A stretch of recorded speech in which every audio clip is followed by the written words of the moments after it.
When a being who can rewind time with a flick of his wrist and treats gods of destruction like lazy co-workers steps into the 41st millennium, the galaxy doesn't even know what to call him. In the Dragon Ball cosmology, Whis is not a warrior in the way mortals understand the term. He's the attendant and martial arts instructor of a god of destruction, an angelic guide whose casual, absent-minded movements hide speed and power so obscene that even universe-breaking battles barely make him raise an eyebrow. He lives in a cosmos with rules. Xeno sits at the top, the Grand Priest enforces structure, destroyers erase, Kais create, and Whis watches. Sometimes he nudges, sometimes he rewinds, mostly he eats. On a day that begins like any other, Whis is doing exactly that. He floats in space above Universe 7, staff in hand, enjoying a bite from some new confection he picked up on Earth. Beerus is asleep, snoring on a nearby rock, empty plates drifting around him like a ring of tribute. Whis hums, pleased, eyes half closed. There is a moment, tiny, precise, where something brushes against his perception. Not key, not even God key. Something noisy. It feels like a universe trying to scream through a locked door. Whis tilts his head. He peers with the kind of focus he rarely bothers using. Staff glimmering as it becomes a window, peeking past the known borders of his reality.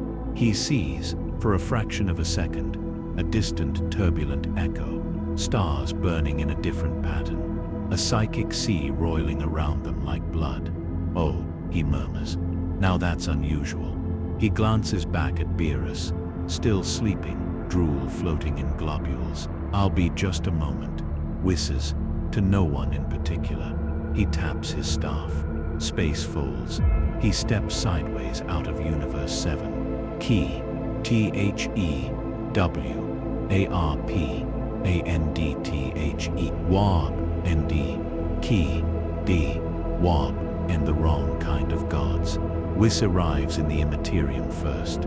He doesn't mean to. He's aiming for the source of the screaming, a galaxy whose psychic signature is so loud it vibrates against the edges of his own cosmos.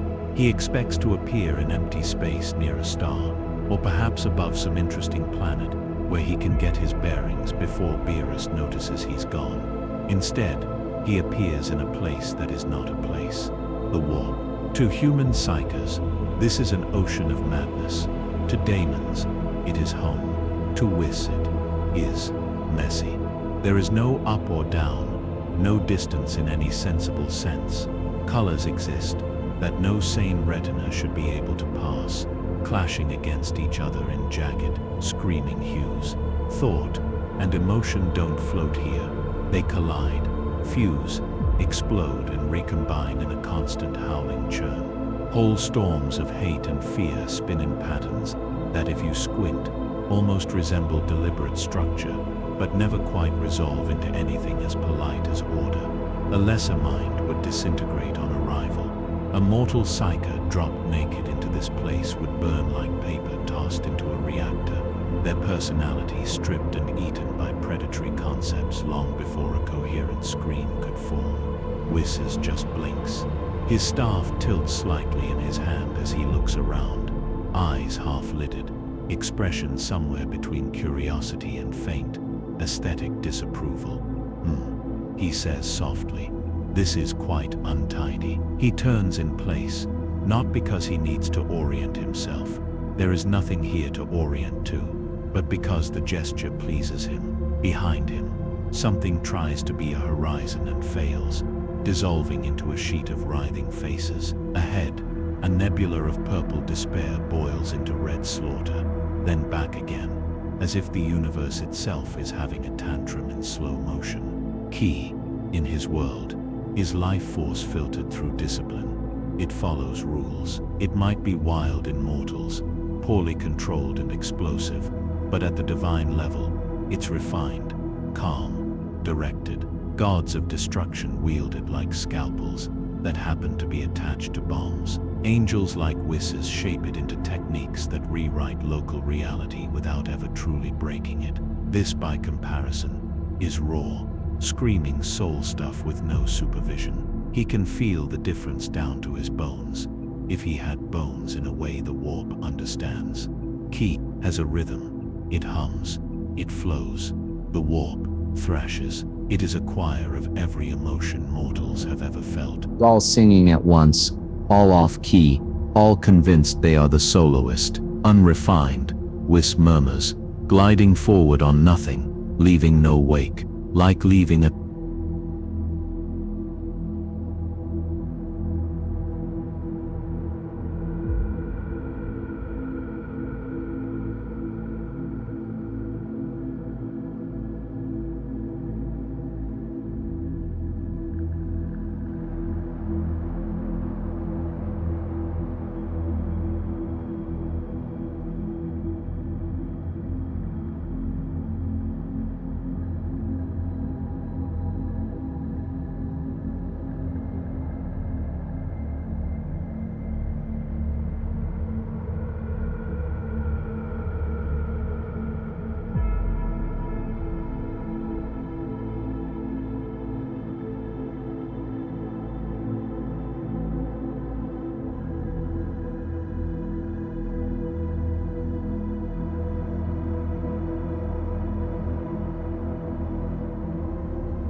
planet's weather patterns entirely to chance, and then being shocked when you get storms.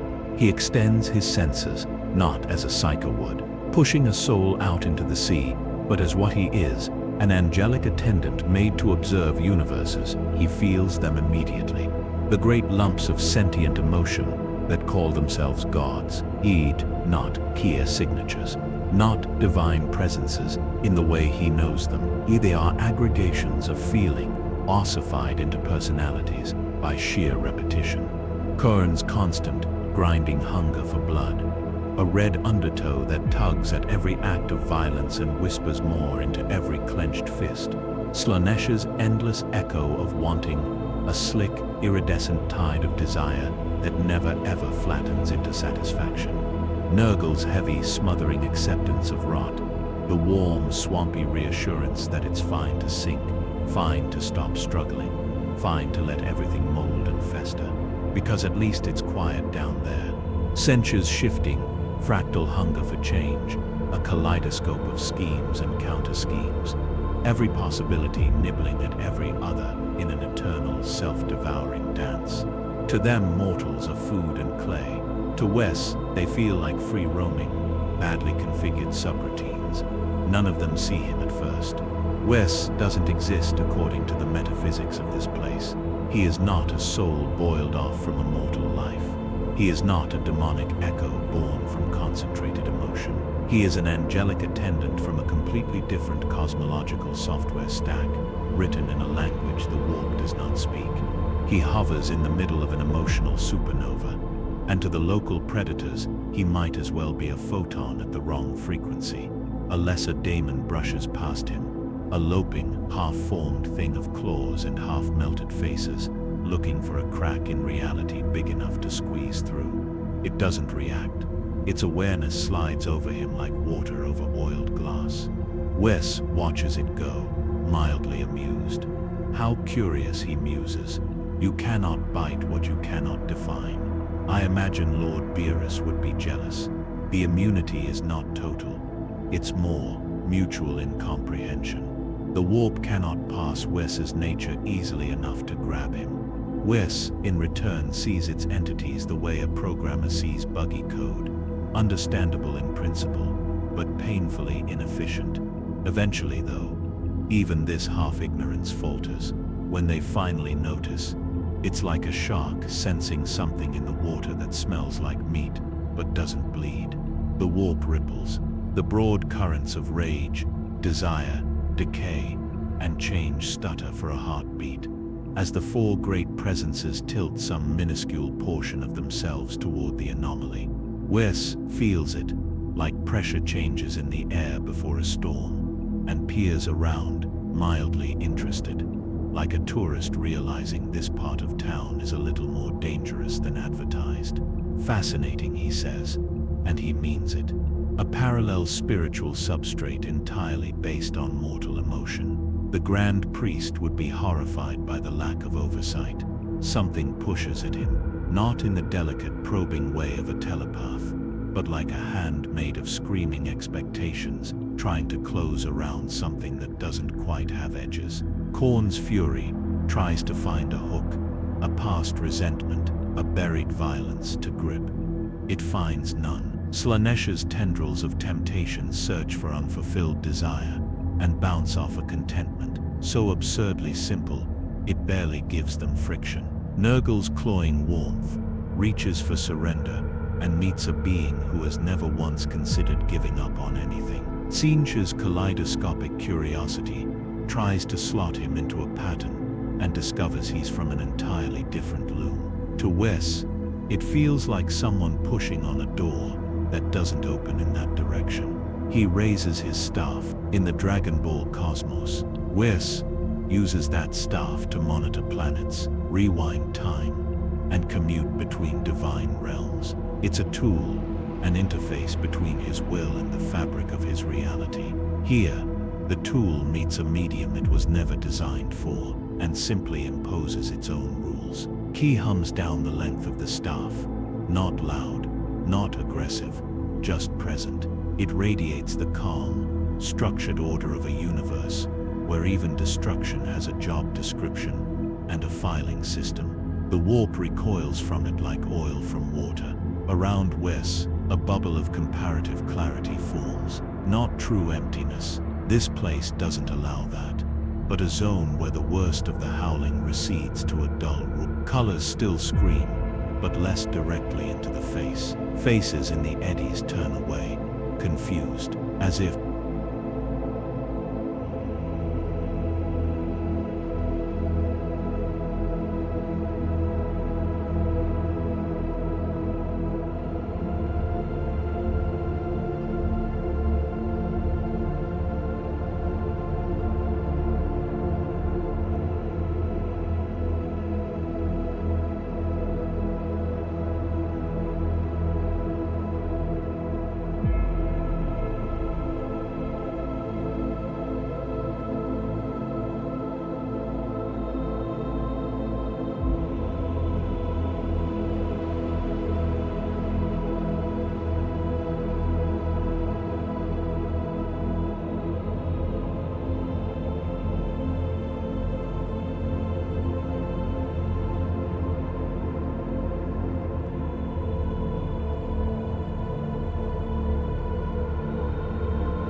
They've just discovered that this particular patch of chaos tastes wrong for a fleeting moment. Whis gets a better look at the place without all the static. He sees threads of souls pulled thin, stretched across centuries of influence. He sees cults as glowing filaments, feeding particular eddies of emotion. He sees the Astronomican's crude, astonishingly bright beacon, punching a straight, brutal line through the sea, pinned in place by the Emperor's endless agony. He also sees how this could have been with proper administration. He says almost regretfully, "You might have had something stable here. Dangerous, yes, but structured.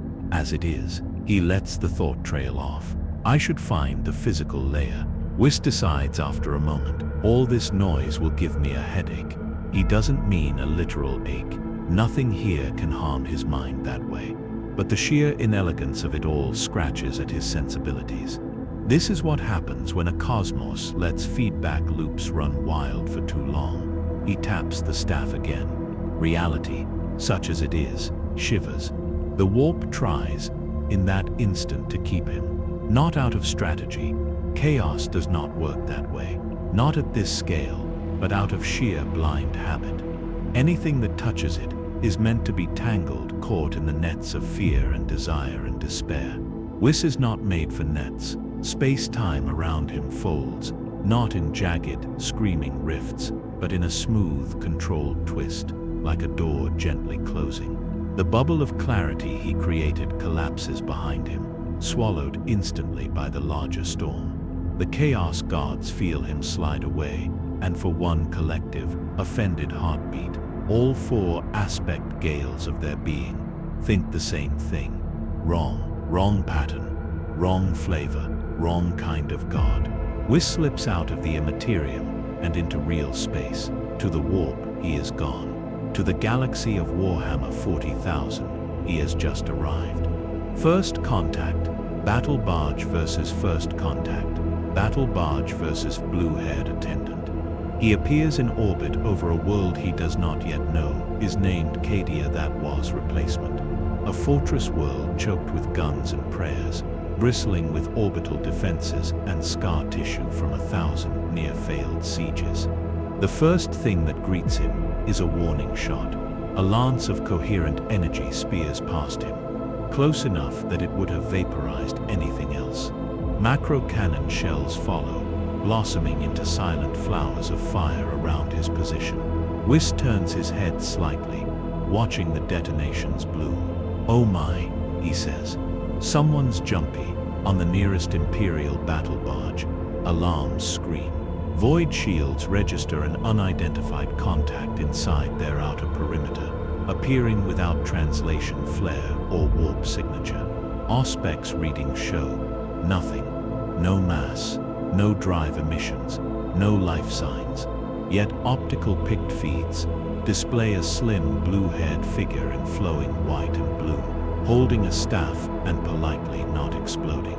The captain, a scarred veteran of half a dozen crusades, makes the only decision someone in his position can make. Fire again. This time they don't miss, because Whis lets them. A storm of energy slams into his position. From the crew's perspective, the target vanishes. Cheers begin to rise across the bridge before they are strangled by new readings. The figure is now standing calmly on top of the battle barge's dorsal spine, staff resting lightly in his hand, robe fluttering gently in the vacuum, as if there were a breeze. He has not moved between the first and last frames of the pict feed. Their technology is quaint. Whis muses, very loud, very inefficient. He looks down, through layers of metal, shielding, and faith. He sees souls jammed into flesh and armor, burning themselves out to keep a broken empire going. He hears prayers whispered not in hope of salvation, but in terror of what happens if they stop. He sees a galaxy run on fear. It fascinates him. On the bridge, the captain calls for teleporters, boarding torpedoes, anything to deal with whatever this is before it rips open his ship like paper. The ship's librarian, a space marine psyker, steps forward, sweat beading under his helmet.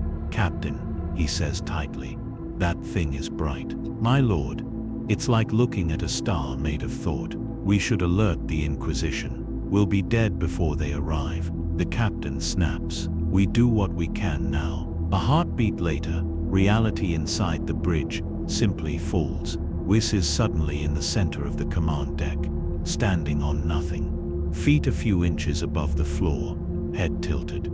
The crew freezes. Servitors halt mid-task.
Cogitator, bugs, still scrolling data.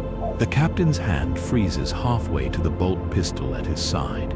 The librarian's psychic wards flare instinctively, then sputter in confusion, like guard dogs, realizing the intruder is not something they recognize as food or threat. "Hello," Whis says pleasantly. "This vessel has quite an aggressive greeting protocol. Is this normal for your universe?" The captain stares. "Identify yourself," he manages, voice rough. "By the authority of the God Emperor of mankind, state your allegiance." Whis considers. "I suppose," he says slowly, "you could say I'm an attendant, a guide. I help oversee destruction where I'm from. But I don't believe your mankind is in my jurisdiction." That answer satisfies precisely no one. The librarian reaches out tentatively with his mind. What he touches is terrifying, in a way he has no words for. Not because it is malicious, not because it is warped in the way daemons are, but because it is so clean, so calm. Most powerful psychic entities in the 40K galaxy feel like storms or forests on fire. Whis feels like the surface of a perfectly still lake under a cloudless sky, deep, unfathomable, utterly unbothered by the warp's usual currents. "Captain," the librarian whispers, "this is not like anything I've ever seen. He's not tied to the warp the way we are, but he's beyond us, beyond daemons, beyond," he does not say beyond the Emperor. He doesn't have to. Whis smiles faintly. as if overhearing something amusing. "Take me to your leader," he says, because the joke tickles him. "Your true one, please. The one who holds this sad little galaxy together." No one in the room moves. Then from far away, in a palace buried under a dying world's crust, something ancient and half-rotten turns its attention toward a new bright thread in the sea of souls. The Astronomicon flickers. Whis feels it. "Ah," he says softly. "There you are." He raises his staff. The battle barges bridge, the orbiting defenses, the entire viewport's worth of starfield blur into streaks of light. When they snap back into focus, he is no longer on the ship. He is in a chamber that smells of incense and old death. Whiz and the Golden Throne, Whiz and the Golden Throne, the Imperial Palace's throne room, is not designed for someone like Whis. It is built to intimidate mortals and endure apocalypse. Towering columns, gilded mosaics, a machine the size of a city block, cradling a mummified god at its heart. Custodians stand like golden obelisks. Inquisitors lurk at the edges, rosettes gleaming like knives. Sisters of silence dampen psychic chatter by their mere presence. All of it means essentially nothing to an angel from another continuity. Whiz stands a few meters into the hall, floating slightly above the polished floor. Custodians snap their spears up. Bolters hum. Psychic wards thrum. 100 overlapping defense protocols flare like reflexes. "Stop," a quiet thought says, and everything obeys. It does not come from the Inquisitors, or the High Lords, or the Custodies. It comes from the throne. Whiz's first impression of the Emperor of Mankind is not of the corpse, it is of the pressure. A flood of human thought and feeling channeled through one dying mind. 10,000 psychers a day burning out to fuel a single, unbroken beacon. The weight of trampled futures and murdered gods, crushed into a single, merciless line of intent. Even by Whiz's standards, it's impressive. "Oh, you poor thing," Whiz murmurs before he can stop himself. The custodian closest to him flinches, as if the words were a physical slap. No one speaks of the Emperor like that. No one. Except apparently, the blue-haired stranger who just bypassed all their defenses. A psychic tendril, massive, incandescent, brushes against Whiz's being. To most, contact with the Emperor's true attention is annihilation. To Whiz it's like being glanced at by a colleague who hasn't slept in 10 millennia. They do not exchange words. Their communication isn't verbal, isn't even properly telepathic. It's two very different divine operating systems pinging each other and performing compatibility checks at lightning speed. The Emperor sees a being, completely unanchored from the warp's toxicity, operating on a system of key and cosmic hierarchy, unrelated to his own, capable of ignoring the rules that bind his soul to metal and bone. Whiz sees a mortal who tried to be a god in a universe that eats gods for breakfast, a man who sacrificed his humanity for a plan that collapsed into war.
and madness rose, a psychic nexus, tethering an entire galaxy to a barely stable beacon. For a moment, the Emperor pushes. He wants to know friend, foe, tool, all, threat. He tries to weigh Whis the way he weighs daemons, primarchs, starships. It doesn't work, or Whis is not on the scale. He could, if he wished, erase this entire palace with a flick, stop time, pluck the Emperor out of his cage, rebuild his body, restart his heart.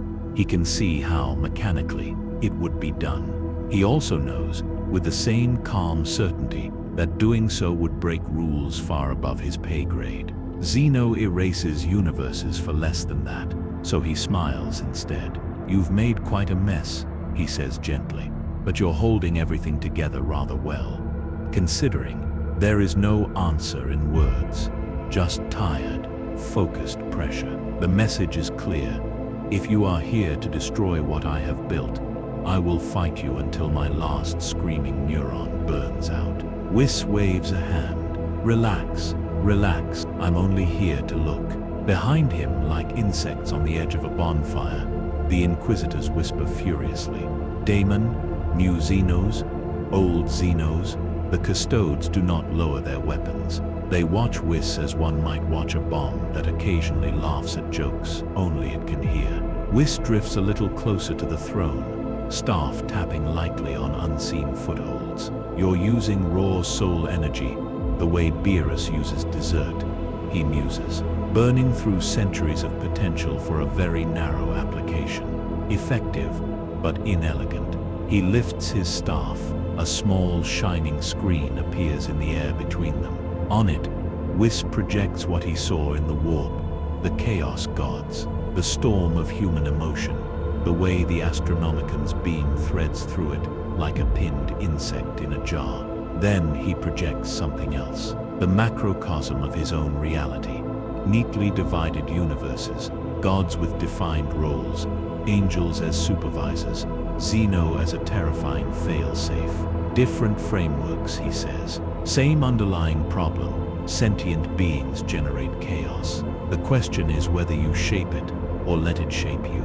The Emperor's psychic presence pulses once, like a heartbeat.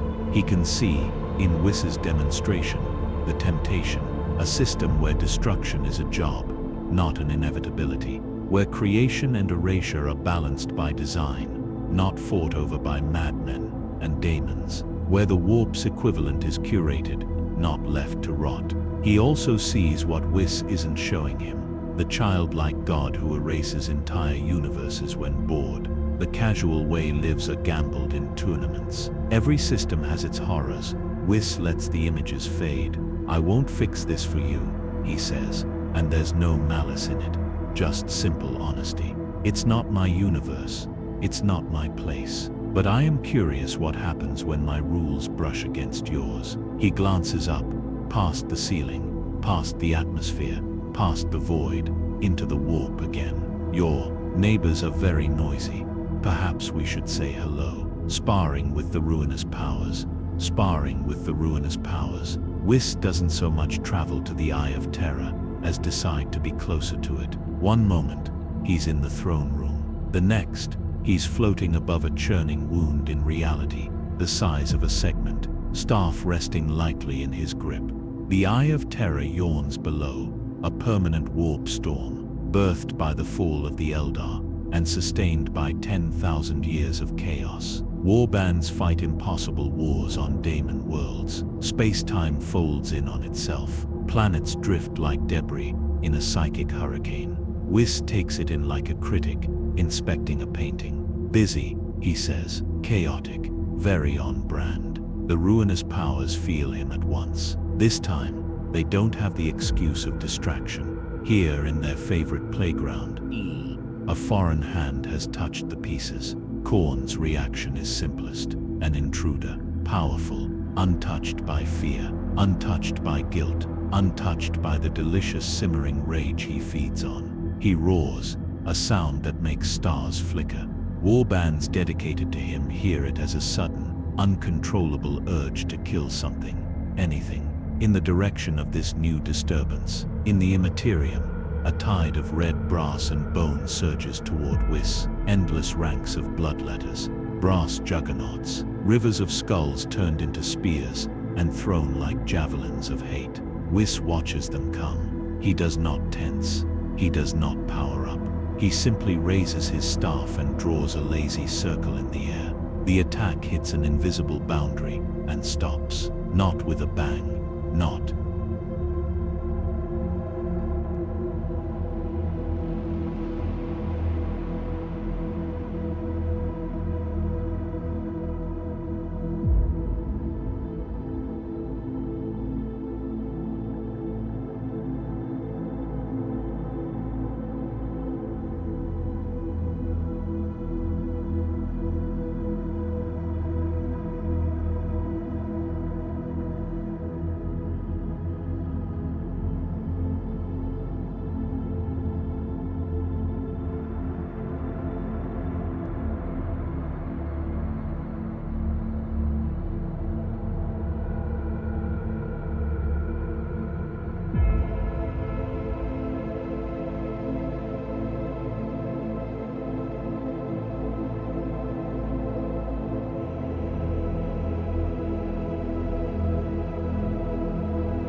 With a spray of gore and holy light. One instant, a daemon blade is aimed at Wiss's face, close enough to cut hair.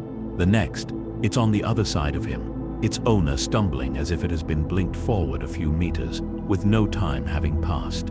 It takes the bloodletters a second to understand that their charge hasn't failed. It just never quite reaches the target. Every time they swing, they find themselves already past him.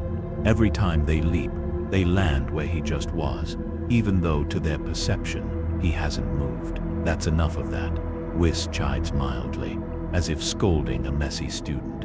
I came to talk, not to be showered in ectoplasm. Slaaneish's response is more subtle. Tendrils of sensation, pleasurable pain, painful pleasure, every gradient in between, lick at Wiss's awareness, testing for hooks. They offer contact, intimacy, the thrill of finally feeling something after eons of detachment. Whis feels it all the way one feels rain, pattering against a window. Moo. No thank you, he says pleasantly. I suppose you're quite compelling to beings who can't cook for themselves, but I'm not particularly starved. He lets the tendrils pass through him. Where they touch his key, they sizzle and evaporate, unable to find anything to latch onto. His desires are simple and well managed. Good food, interesting fights, a job done properly. They lack the desperate edge chaos needs. Nurgle greets him like a doting grandfather. Rot blossoms in a ring around Whis, space itself bubbling with micro-universes of disease. Vectors never seen in the 40K galaxy before eager to burrow into this new thing, to test themselves against an immune system from another reality entirely. Whis watches a universe die in a droplet of pus the size of a moon, and sighs. You've mistaken me for something that can decay. His ki flares, not aggressively, just in quiet assertion. The ring of rot withers, bacteria that could unmake planets dry up like leaves in a kiln. Viruses that could crash hive cities, in hours disintegrate into harmless dust. There is nothing for them to infect. No cell structure, no soul, the warp can chew. Sinch laughs. He has no single form here, just a riot of eyes, beaks, flames, and shifting limbs. He hurls futures at Whis like spears. Visions of him brought low, corrupted, repurposed as a pawn in some convoluted plan. Images of Beerus enraged, Xeno offended, universes colliding, realities being merged and edited and erased as cosmic hierarchies clash. Some of them are even plausible. Whis smiles. Very creative, he says. But you're making one assumption that simply isn't true. He turns his staff, and for a moment, Sinch sees backwards. He sees Wiss's reality, Xeno's childlike face, the Grand Priest's polite menace, the angels arranged like tools in a box, destroyers snoring until it's time to erase something. He realizes, with a rare flicker of something like unease, that whatever Whis is, he is not primary in his own cosmos. He is mid-level management, and even he is out of Chaos's reach. The assumption, Whis continues, is that I'm playing the same game as you. I'm not. I'm just visiting. He could fight them. He could, without fully powering up, erase vast swathes of warp stuff just by letting his ki expand. He could challenge them, bend them, try to impose his order on their chaos. He doesn't, because under all the curiosity and mild annoyance, Whis is still what he has always been. An observer, a caretaker, someone who adjusts dials, not someone who tears out the machine and replaces it. This galaxy, he says, and his voice rolls through the warp like a calm wave, cutting through screaming and laughter and chimes, is already balanced on a knife's edge. You are all very eager to push it one way. He glances, in his mind, back at Terra. At least one being is very desperate to hold it where it is. He taps his staff once, gently, against the non-floor of the Imperium. I think I'll nudge. Rewinding the apocalypse. Rewinding the apocalypse, Whis returns to real space over a nameless battlefront. It doesn't matter which one. In 40K, there is always a world burning. Above it, Chaos warships hammer the system's defenders, crimson and iron prows vomiting lances of warp-tainted energy into loyalist hulls. In the skies, burning wrecks fall like shooting stars. On the ground, demonic incursions bloom like cancers in city centers, raw,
tears, vomiting claws and fangs into streets that used to know rush hour and market stalls. Titans trade shots across continents, each step cracking landmasses, each missed shell evaporating thousands of lives by accident. Whis watches for a moment.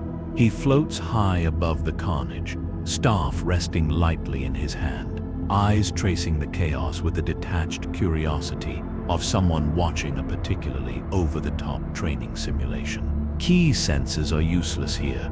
This universe uses a different language, but the scale of violence is easy enough to read. Far below, a hive spire collapses. It is a kilometer-tall pillar of industry and habitation, once filled with manufactorums, shrines, and stacked hat blocks. Now it is crushed under the weight of a greater daemon's fist, a brass-clad monstrosity that laughs as the tower shatters, floors pancaking, promethium lines rupturing, bodies vaporizing before they even hit the ground. Millions die in seconds. Their fear and pain spike the warp, a screaming flare that shoots straight into the maw of the thing that killed them. The daemon grows brighter, more solid, its laughter deepening. Whis inhales slowly. This, he decides, is sloppy. He lifts his staff. In his own universe, there's a rule. He can only rewind time by 3 minutes. It is a hard limit, woven into the fabric of his reality by beings far above even him. 3 minutes is enough to avert a disaster, not enough to undo a story. Here, the rule stutters. Whis feels it the moment he reaches for causality, a stiffness, a kind of metaphysical muscle resistance as the timeline pushes back. This universe is old, heavy with weighty events and fixed points. It does not like being edited, but it doesn't know him. He is not bound to this cosmos's causality. He is an external process, a function called from a different program. Reality can protest all it likes. It's nothing he can't push past with a little more force than usual. Let's say 5, he murmurs. Time shudders. It isn't a cinematic rewind. There is no dramatic streaking of stars or spinning of the planet. From Wis's vantage, the world simply corrects itself. The collapsing spire uncollapses. Shattered girders leap back into alignment. Dust coalesces into walls and windows. Fire slides back into ruptured pipes and tanks. Smoke flows backward into unbroken structures. Bolter shells crawl back into muzzles. Men undie, lungs refilling with the breath they never finished drawing. Screams reverse into gasps, and then into tense, living silence. 5 minutes earlier, the daemon is still approaching the hive, its massive form wading through artillery fire, swatting aside tanks like toys. Its path is written in inevitability, across 1,000 possible futures. Here it smashes the spire. There it opens a wider warp gate. Over there it kills an Imperial saint and tips a whole subsector into despair. Whis drops into its trajectory. He doesn't appear in a dramatic flash. One moment, there is empty air between the daemon and its doomed target. The next, there is a slender, blue-haired figure floating lazily above the ruined avenue, staff held like a walking stick, expression polite. The daemon doesn't see him until it walks into him. A being the size of a cathedral, wrapped in brass and blood, axe bigger than a land raider, slams headlong into what, from its perspective, is a mortal-sized obstruction. To the daemon, it feels like hitting the center of a star. Its momentum dies, not by degrees, not gradually. One instant, it is moving with unstoppable force. The next, it is stopped, every erg of motion annihilated against an axis the universe did not previously contain. Its form shivers, ripples, nearly unravels. Brass plates warp, sigils crawl. The warp energy binding its essence to reality flickers madly, confused by the impossible collision.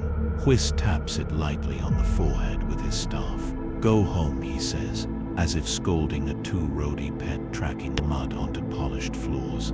The daemon disintegrates, not exploded, unwoven. There is no spray of ichor, no shower of teeth. Its constituent rage and hate unravel into threads of raw warp stuff that are too diffused to sustain a coherent manifestation. For a moment, those threads try to cling together, hungry, snarling. Then they slither back into the Imperium, dazed, like a bad thought dismissed. Around them, guardsmen blink behind smoke-filmed visors. Didn't that thing? One begins, lasgun barrel wavering. Shut up and fire, his sergeant roars, because that is the only safe reaction to miracles in the Imperium. If something impossible happens in your favor, you do not.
Discuss it.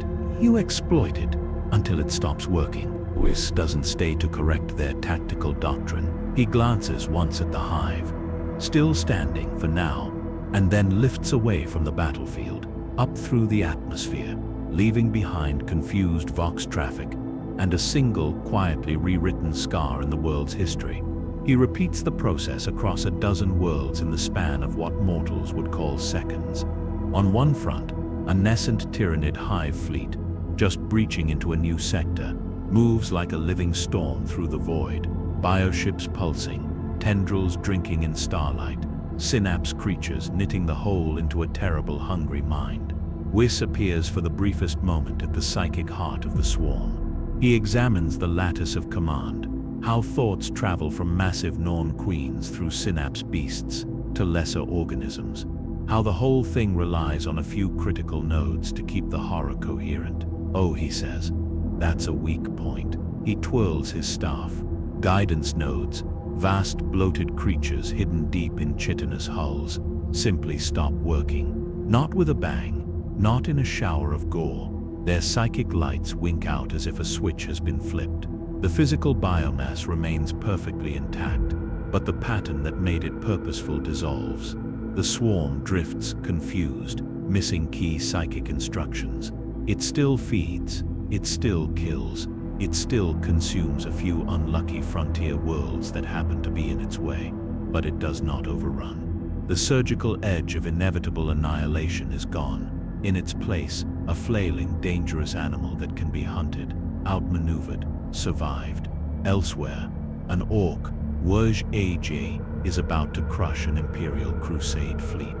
Dozens of ramshackle orc ships, some the size of cities, others barely coherent collections of guns welded to engines, roar toward a line of pale, weary Imperial vessels. Green energy crackles over crude force fields. Vox signals drown in crosstalk as the orcs yell across the void. The Imperial Admiral has already whispered his last prayer and gripped his command throne in white-knuckled resignation. Whis tastes the future here, an explosion of green and red boarding actions, orc cruisers punching through the line, a glorious brawl ending with the crusade smashed to pieces. He flicks two fingers. Out in the void, nothing visible happens, but probabilities slip. Drives misfire at just the wrong moment. Engines stall on key attack runs. A war boss's personal kill cruiser, intended to spearhead the assault, has a minor, entirely unconnected mechanical failure at the exact instant it needs to dodge a piece of ship graveyard debris.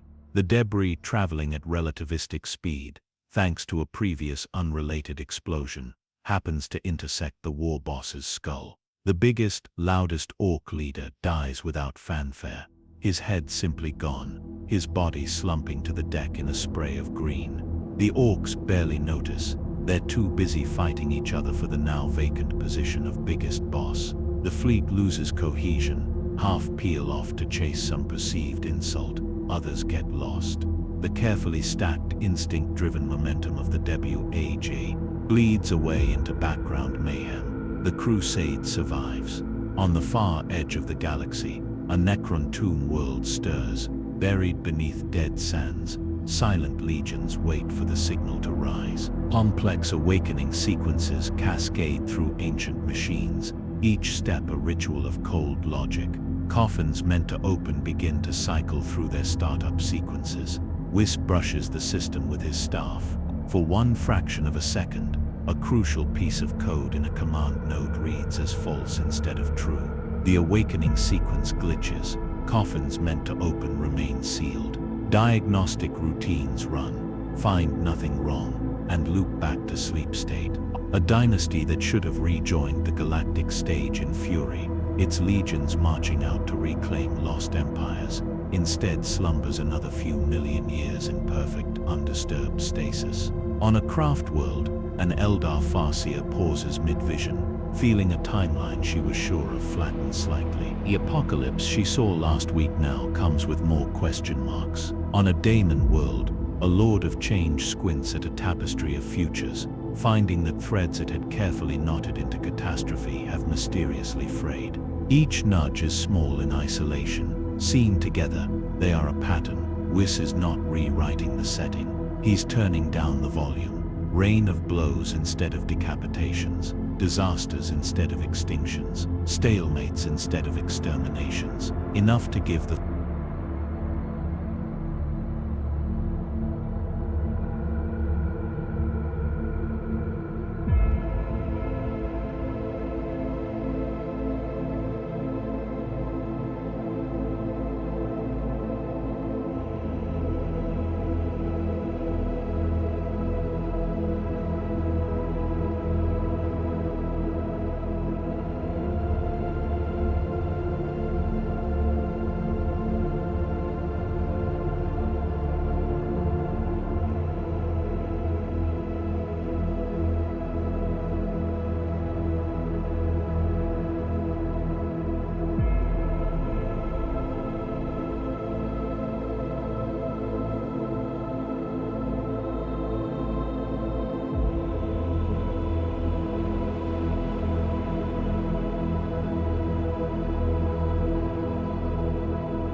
struggling, rusted machinery of the Imperium, slightly more breathing room, extra years for a fortress world here, an extra generation of guardsmen there, time for an extra convoy to slip through a tightening noose, time for a minor saint to appear, inspire, and die in a way that holds one more line a little longer, enough to keep chaos from reaching a critical tipping point, where the galaxy becomes nothing but an all-you-can-eat shrine. From the perspective of those below, nothing fundamental has changed. War is still endless. Planets still die. Species still vanish. But where the grand narratives of doom once sloped sharply toward Armageddon, there are now tiny plateaus, places where, somehow, against all odds, the line holds just a little longer. Historians in some distant future, if this universe ever gets one, will look at these inexplicable pauses and invent names for them. The miracle of X, the stand at Y, the unlikely reprieve of Z. Whis watches the adjustments ripple out. He can see the Chaos God's annoyance in the warp, Khorne's tally not rising as fast as it should, Sevench's plans acquiring small but irritating uncertainties, Slaanish's promised crescendos landing a beat off, Nurgle's lovingly cultivated plagues burning out a little earlier than expected. He nods, satisfied, like a chef tasting a soup and adding one more pinch of salt. Better, he decides. Still terrible, but better. Seeds of balance. Seeds of balance. Back on Terra, nothing visibly perturbs the throne room. The golden throne grinds on, mechanisms cycling with the stubborn determination of a machine that has forgotten what it is to be new. The Emperor burns, his ruined body the wick of a psychic flame that has been guttering for 10,000 years, but never quite gone out. The High Lords squabble in echoing chambers over tithes and crusades, over which world will be fed into which grinder this century. The Inquisition hunts in the shadows, sniffing out anomalies and heresies, like wolves in coats of parchment and seal wax. The Administratum drowns in its own paperwork, mountains of data slate and vellum rising higher than cathedrals.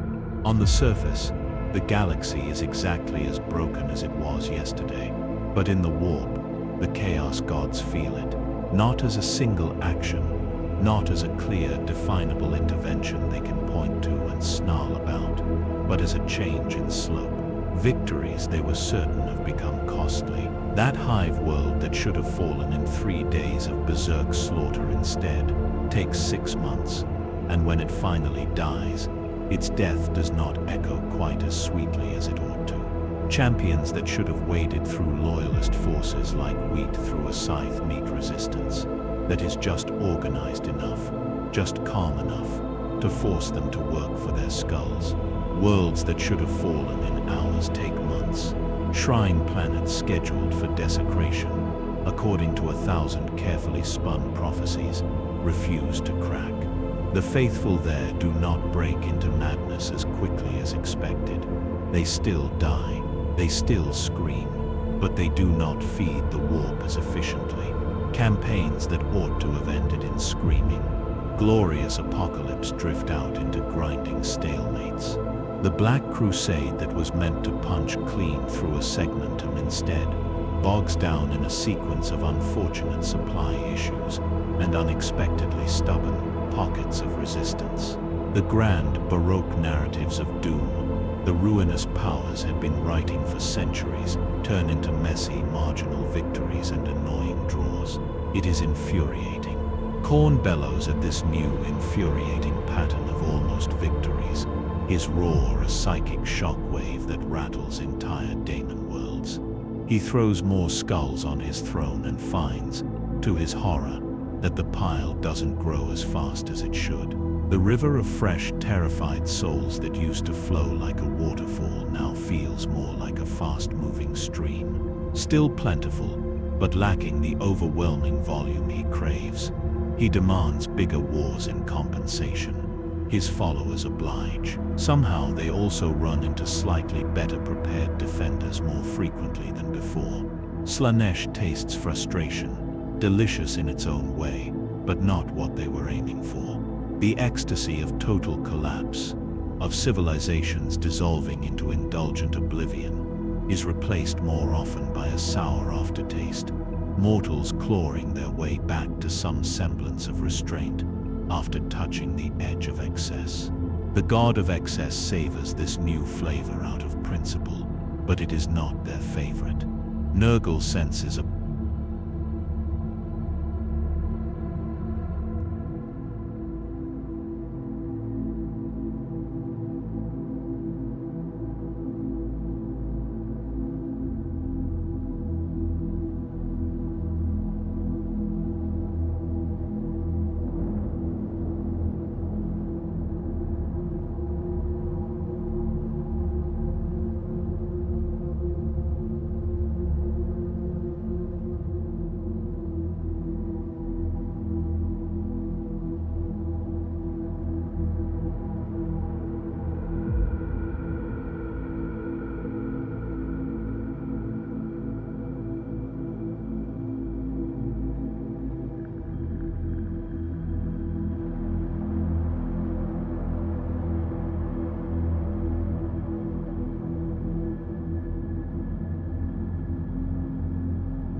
kind of stubbornness in the mortal hearts that should have broken. There, where despair should have turned to the sweet relief of surrender, something else appears, a weary, quiet determination that refuses to lie down, refuses to accept that rotting in a plague pit is the best they can hope for. It is not hope, not in the bright storybook sense, but it is resistance to his embrace.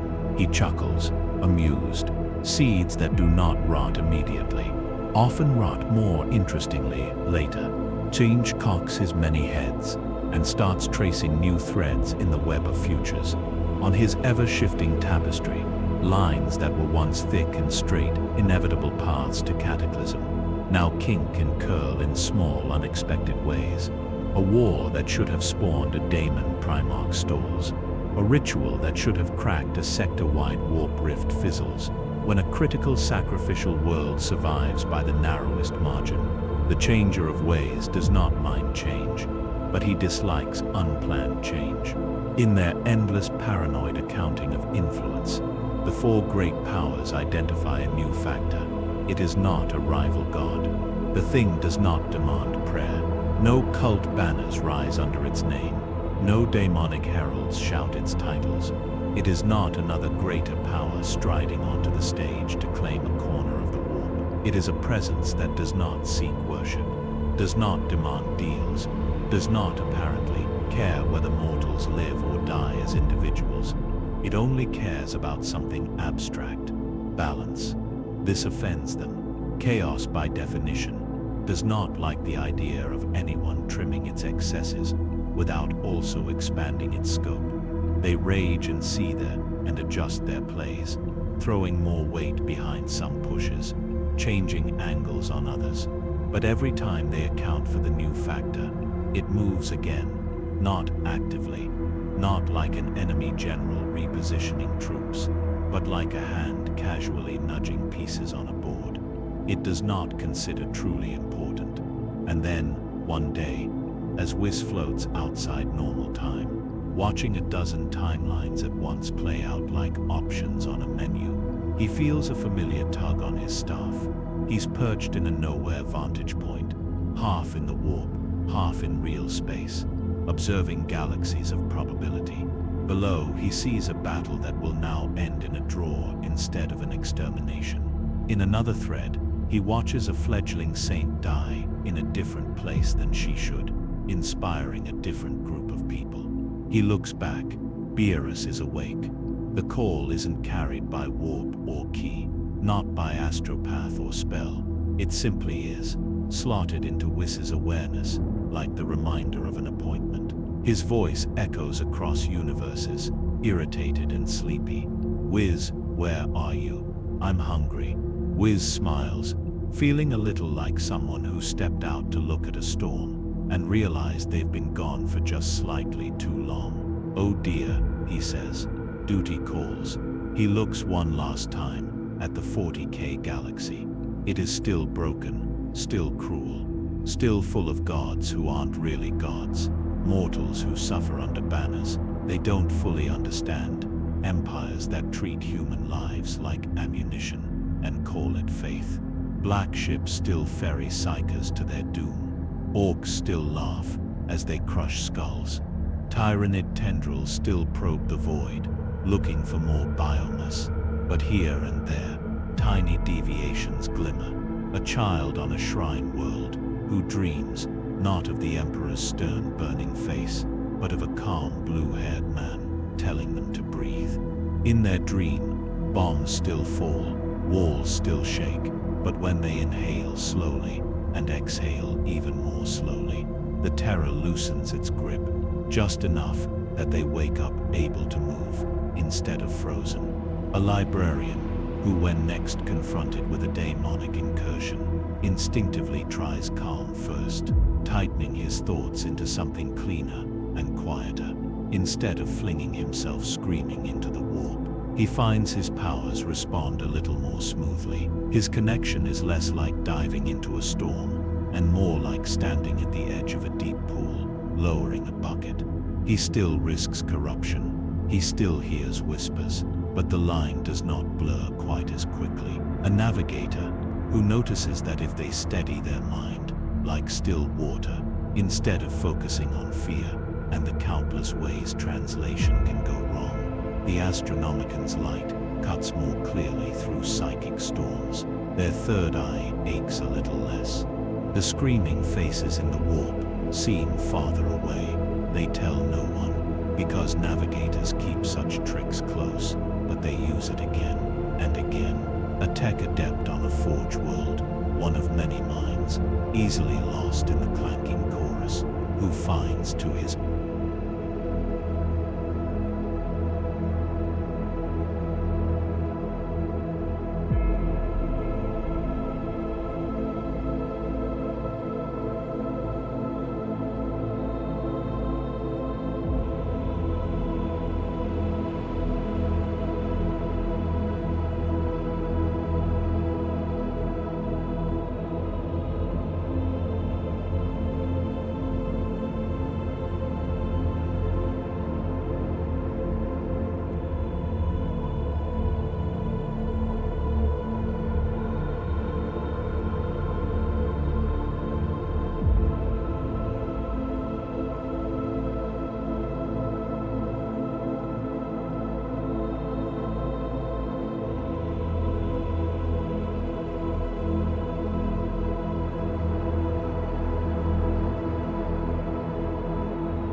confusion, that when he approaches a machine spirit with patience, instead of barely restrained panic, it purrs for him more readily. He records this as an oddity in a minor log that will be misplaced for 300 years.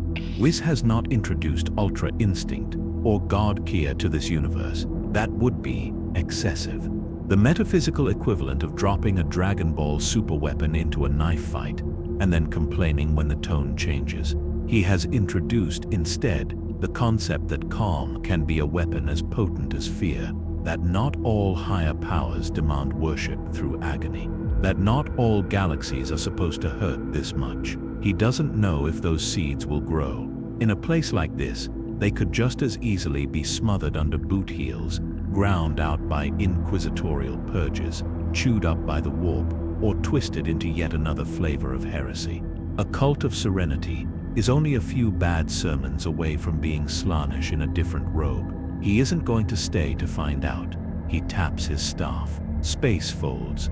The warp wails as the foreign object exits, like a dog barking at a stranger who has already stepped out of sight. The tiny changes he has made remain. The presence that made them is gone. In an instant, Whis is back where he started, drifting over Universe 7. Spoon poised over a cup of half-finished parfait. For him, barely any time has passed. The dessert is still cold. The whipped cream still holds its shape. Beerus is grumbling, sitting up on his rock, stretch cracking cosmic joints. There you are, the god of destruction huffs. Where did you go? You were gone for. Well, actually, I fell asleep right after I called you, so I suppose it doesn't matter. I'm hungry. Feed me. Whis smiles, the corners of his mouth twitching in a way no one in the 40K galaxy will ever see. Of course, Lord Beerus. As he pours fresh sauce over the dessert, he glances, just once, out past the edge of his universe, where a distant, screaming galaxy spins on, fractionally less doomed than it was before.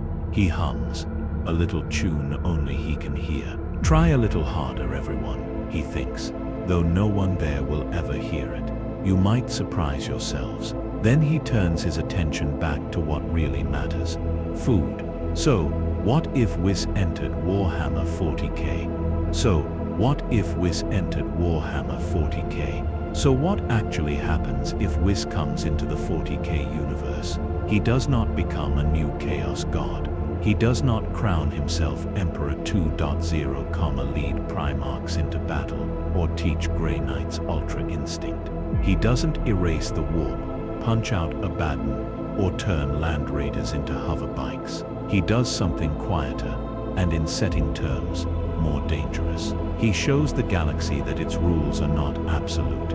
He proves, by existing, that there are ways of being powerful that do not involve drinking from the warp's poisoned well, that you can stand in the Imperium and not be twisted by it, that you can view gods as co-workers, not inevitabilities. He nudges, he rewinds a few apocalypses, he sands off the sharpest edges of a handful of catastrophes. He drops tiny, nearly invisible ideas into the psychic ocean, calm instead of panic, balance instead of total war, observation instead of immediate annihilation.